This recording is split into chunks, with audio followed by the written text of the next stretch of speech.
On va faire un bonjour choral. Si Arnaud Laporte accepte de s'asseoir. Arnaud Laporte, vous êtes C'est à cause producteur de de Comme moi. un samedi. Lucille Como, vous êtes productrice du Regard culturel. Marie Richeux du Book Club. Et enfin, Marie Laborie des Midis de Culture. Bonjour à toutes. Bonjour Bonjour Guillaume. Guillaume.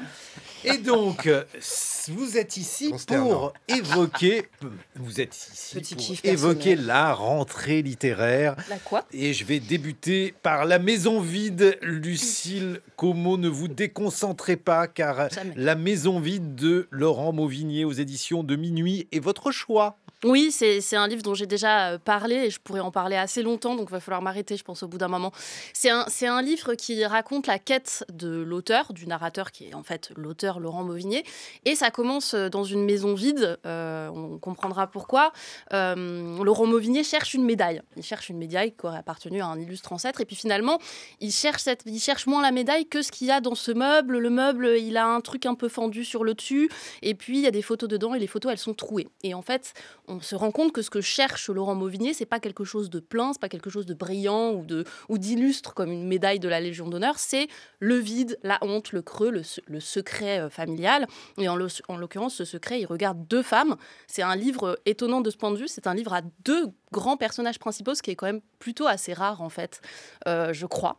Marie-Ernestine et Marguerite, donc son arrière-grand-mère et sa grand-mère Marguerite, dont il a très très peu entendu parler et qui est elle-même la mère donc, de son père, qui lui s'est suicidé quand il était jeune. Donc il y a de la honte, il y a de la mort, il y a de l'angoisse, il y a surtout beaucoup de non-dits. Et à partir de là, Laurent Mauvigné, il construit un récit qui ressemble beaucoup à une littérature qu'on connaît, qui est la littérature qui a travaillé des figures féminines, donc vraiment la littérature du 19e siècle, les femmes de peu, les femmes qui ont vécu souvent dans des milieux populaires et dont on a assez peu d'informations parce que en fait, elles ne restent pas dans le patrimoine familial ou dans le patrimoine symbolique et culturel. Et il va creuser ça sans faire œuvre naturaliste, parce que le naturalisme, dans le fond, ça écrase la destinée féminine, mais en essayant de souffler dans le vide et de faire des hypothèses. Donc il fait des tas d'hypothèses parce qu'il n'a pas d'informations. Donc il fait des hypothèses, il réfléchit. Alors elle a vécu la Première Guerre mondiale, elle a vécu la Seconde, et puis elle a vécu aussi la libération des mœurs. Alors comment ça a peut-être pu se passer? Est-ce qu'elle est allée dans tel village? Est-ce qu'elle a rencontré une telle ou un tel? Est-ce que c'est ça le problème? Est-ce que c'est ça qui s'est passé? Et à partir de là, il fait roman. Il fait roman de vide et ça donne un livre de plus de 700 pages qui est vraiment bouleversant. Et je sais que je dis souvent ce mot parce que c'est mon travail d'utiliser ce genre de mots, mais en l'occurrence, je pense que ça faisait très longtemps que je n'avais pas été bouleversée par un livre. Arnaud Laporte, nous allons dans le Finistère. C'est le titre du livre d'Anne Berest et c'est aux éditions Albin Michel. Comme vous êtes bien informé, Guillaume Erner. J'ai toutes les informations. Je sais que c'est après la carte postale et Gabriel aussi. C'est tout à fait le cas. Et c'est pas sans écho, très différemment avec le livre de Laurent Mauvigné, puisque là aussi, il va s'agir de faire de la généalogie. La carte postale dont vous parliez évoquait la lignée maternelle d'Anne Berest, une lignée décimée par la Shoah. Et dans Finistère, ce sont 3 générations d'hommes qui vont être comme ça dévoilées. L'arrière-grand-père, Eugène, qui a fondé une coopérative agricole dans le Finistère. Le grand-père d'Anne Berest, professeur de grec et qui est devenu maire de la ville de Brest. Et puis le père d'Anne Berest, Pierre, polytechnicien austère, mais dont elle apprend qu'il était également trotskiste, qui est disparu, lui, en 2022. Donc c'est une fresque familiale qui interroge les transmissions conscientes et inconscientes. C'est vraiment le travail d'Anne Berest, quoi. C'est la question des bifurcations d'une génération à une autre, de ce lien mystérieux qui unit un père et une fille, qui est un sujet pas si souvent traité. On a souvent d'autres types de relations. Et puis, c'est toujours l'écriture d'Anne Berest qui est comme ça, par petites touches. Alors, très documentée, toujours, très sourcée, mais qui travaille de façon assez impressionniste, petites touches, petits éclats, pour raconter des vies qui sont quand même des vies où il y a beaucoup, beaucoup de silence, notamment celui de son père. Je pourrais peut-être y revenir, parce que c'est vrai que c'est le début de ce livre, si un tout petit peu, vous verrez, Guillaume, je vais y arriver. Le début de ce livre, au moment où son père tombe malade, elle sait qu'il va mourir et ça fait des années que le père et la fille se sont éloignés parce qu'elle a quand même été pas du tout la fille qu'il souhaitait. Elle a porté des talons aiguilles, mis du rouge à lèvres et dansé dans les nuits parisiennes, qui était très austère. Et il y a tout ce travail d'un père qui n'est pas tout à fait, qui n'a pas la fille qu'il voulait, et d'une fille qui aimerait bien que son père qu'il lui dise qu'il l'aime, quoi. Ça va comme ça? Je peux m'arrêter là. Vous allez céder la parole à Marie de la Avec joie. qui va évoquer un livre d'une autrice dont le précédent ouvrage avait été un coup de poing. Jouer le jeu, Fatima Das. Alors, C'est à l'Olivier. À l'Olivier, exactement. Alors, on parlait d'autofiction tout à l'heure. Fatima Das a revendiqué l'autofiction pour son premier roman qui, effectivement, avait marqué, avait eu une très bonne critique à l'époque. C'était La Petite Dernière, paru en 2020. Et je pense que ce livre vient en écho à l'accueil qu'avait reçu La Petite Dernière, où on l'a assez vite catalogué, en tout cas placé à un endroit, jeune femme musulmane extrêmement douée, qui déboule dans un milieu littéraire, qui est accueillie par ce milieu littéraire, et qui en même temps se dit il y a quelque chose qui coince, il y a quelque chose où je ne me retrouve pas totalement. Ce livre est une réponse, puisque là, alors, on abandonne l'autofiction dans la mesure où il n'y a plus de jeu, c'est plus Fatima Das, il s'agit d'une jeune femme qui est lycéenne en seconde et qui est dans un lycée de quartier populaire, on va dire, et qui est douée, qui est brillante, qui va taper dans l'œil de sa prof de littérature, qui va décider que cette jeune femme doit rentrer à Sciences Po via les fameuses conventions prioritaires qui sont ouvertes aux jeunes gens qui sont issus de lycées en ZEP. Toute la question, c'est qui mérite d'avoir cette ouverture-là. Et c'est ce qui va bouleverser ce personnage. Et là où c'est très intéressant, c'est que Fatima Das dit fait un roman qui est le contraire du roman d'apprentissage. On a l'impression au début qu'elle va nous raconter ça, c'est-à-dire l'élévation à la fois intellectuelle, humaine, amoureuse d'une jeune femme, d'une jeune lycéenne qui va sortir de son milieu comme on attend d'elle et qui le mérite tellement. Et la deuxième partie vient déconstruire tout ça comme un grand coup de poing. C'est là que c'est extrêmement réussi, c'est très intelligent et je trouve que c'est un roman une façon à elle, Fatima Das, de se placer là où on ne l'attend pas et là où on l'attendait tellement. Et je trouve que c'est un roman qui est très réussi, qui est très court, qui est au présent, il y a une forme d'urgence qu'on comprend très bien. Voilà. Lucille Como. Oui, je ne l'ai pas encore lu, mais c'est souvent très compliqué de faire un deuxième livre. Quand on est une autrice comme Fatima Das, de toute façon, c'est difficile de faire un deuxième livre. Et puis, c'est d'autant plus difficile quand on débarque dans le milieu littéraire et qu'on vient avec son expérience. Et on peut avoir l'impression qu'en un livre, c'est bon. On a déjà tout dit. En l'occurrence, je suis très envie de le lire. Arnaud Laporte, vous ne l'avez pas lu, vous avez peut-être un commentaire? Alors, je l'ai lu, figurez-vous. J'aurai aussi, je pense, la joie de recevoir cette autrice sur l'antenne, tout comme Marie Laborie, dans très peu de temps. Oui, on la reçoit le 8, dans les voilà, midis. Nous, peut-être un peu plus tard. Et moi, pareil, réussi que ce deuxième livre. Marie Richeux, Jakuta Alikavazovic, chez Gallimard, ce roman qui répond et ne répond pas justement à la tendance de cette rentrée, les romans familiaux. Oui, parce que donc c'est un livre qui s'appelle Au grand jamais, qui est paru aux éditions Gallimard. Jakuta Alikavazovic, c'est une figure importante de la littérature contemporaine. Moi, je suis toujours extrêmement curieuse des textes qu'elle publie. Elle avait obtenu le prix Médicis pour un texte qui s'appelle Comme un ciel en nous. Ça répond et ne répond pas, puisqu'il est aussi ici question d'une figure de mère. Le roman commence avec la disparition d'une mère. C'est comme si on retirait une mère de l'image. Il y a un creux, un vide. Tout à l'heure, Lucille parlait comme ça d'une littérature qui se construit à partir d'une absence. Et c'est aussi ce qui se produit. On enlève une mère de l'image et quelque chose commence. Jakuta Alikavazovic dit aussi que tous les contes, d'une certaine manière, commencent quand la mère meurt. Il y a quelque chose de la mère qui s'absente pour que le conte commence, pour que la parole commence. En l'occurrence, la narratrice, de l'énigme d'une mère fait enquête et en effet reconstruit un destin d'une poétesse venue de l'Est, pays jamais cité, exilée à Paris dans les années 70, vivant avec des allures bourgeoises, mais dans une grande modestie, voire une pauvreté. Donc elle raconte ça. Mais ça ne répond pas au sens où il me semble que, bien sûr, c'est notre travail de parler de tendances, d'essayer de trouver des grandes lignes thématiques d'une rentrée littéraire. Mais ça écrase les textes que de dire que ça répond, en fait, à des grandes thématiques. Chaque texte est évidemment singulier. Et ce qui, moi, me bouleverse dans le texte de Jakuta Alikavazovic, c'est la langue.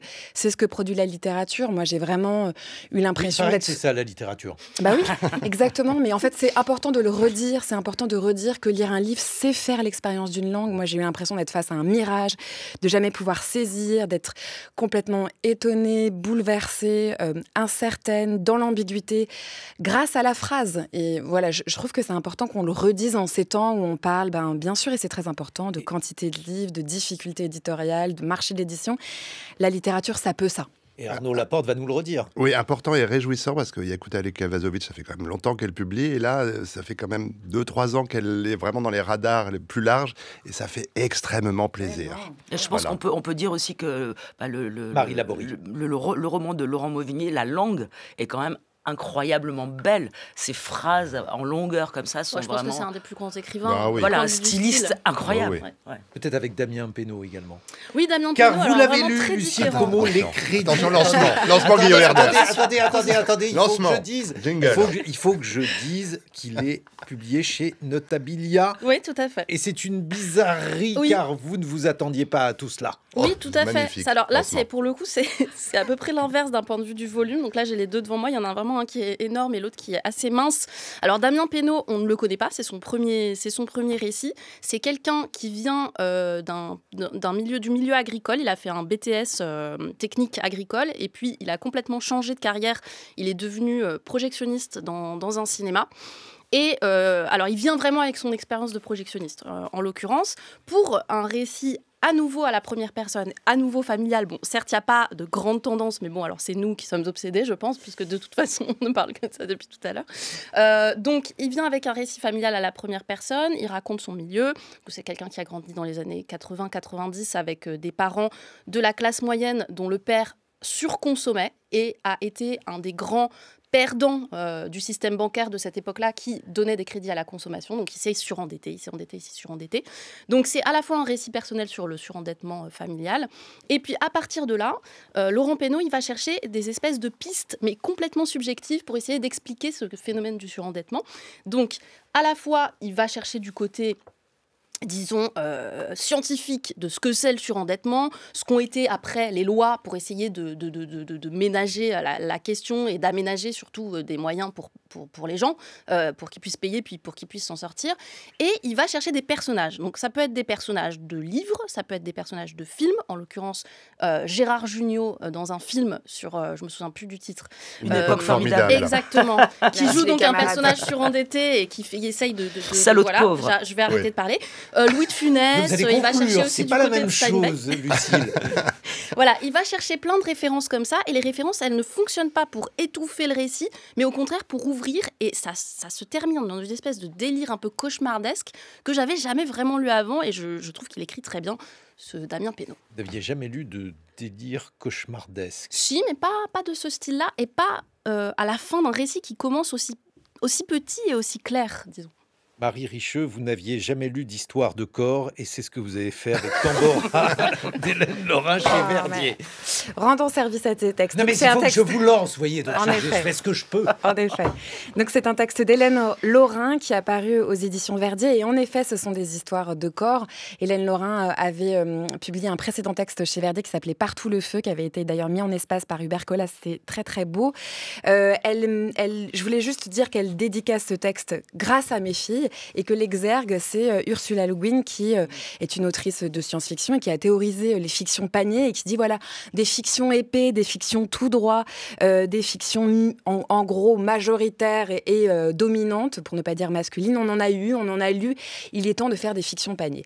En l'occurrence, dans cette fiction panier, il y a le récit d'une fausse couche ou d'une interruption de grossesse, mais il y a aussi le récit d'un premier accouchement, puis le récit d'un deuxième accouchement, tout ça par des bribes poétiques, en même temps qu'il y a la conscience du grand marasme écologique et de la catastrophe, de la menace du vivant, en même temps qu'il y a une conscience en gros du monde politique et la capacité d'attraper ça et le plus petit de ce que c'est que d'élever des tout petits enfants, de changer des couches, de soigner une cicatrice de césarienne, de se lever la nuit, d'avoir du lait qui tache ses vêtements parce que tu allaites un enfant, de flipper parce que tu produis pas assez de lait et qu'on te dit en permanence qu'il faut que ton enfant grossisse.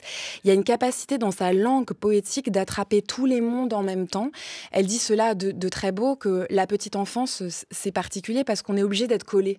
On est obligé d'être collé dessus. Les tout petits, si on n'est pas collé, on s'en occupe pas. Enfin, ils ont besoin qu'on soit collé. Et du coup, c'est pas très, on va dire, facile de le raconter parce que pour raconter, il faut se décoller. Or, il me semble que vraiment Hélène Laurin le fait avec beaucoup de poésie. Moi, c'est un livre qui m'a énormément touchée. C'est une voix que j'ai envie de suivre. On la recevra au Book Club. Et aussi, c'est une voix que j'ai envie d'entendre en ce moment parce qu'elle dit... Les cloches sonnent pour réveiller les vivants, pour qu'ils écoutent à l'unisson, qu'ils s'accordent. C'est maintenant la vie belle. Et je trouve que pouvoir dire c'est maintenant la vie belle à la fin d'un roman en 2025, en fait, j'ai vraiment envie de la suivre. Alors on passe de la vie belle à toutes les vies de Rebecca Warrior chez Stock, qui était, je crois, jadis dans les sushis. Ouais, d'accord. Sexy sushi. Ok, je vois le niveau.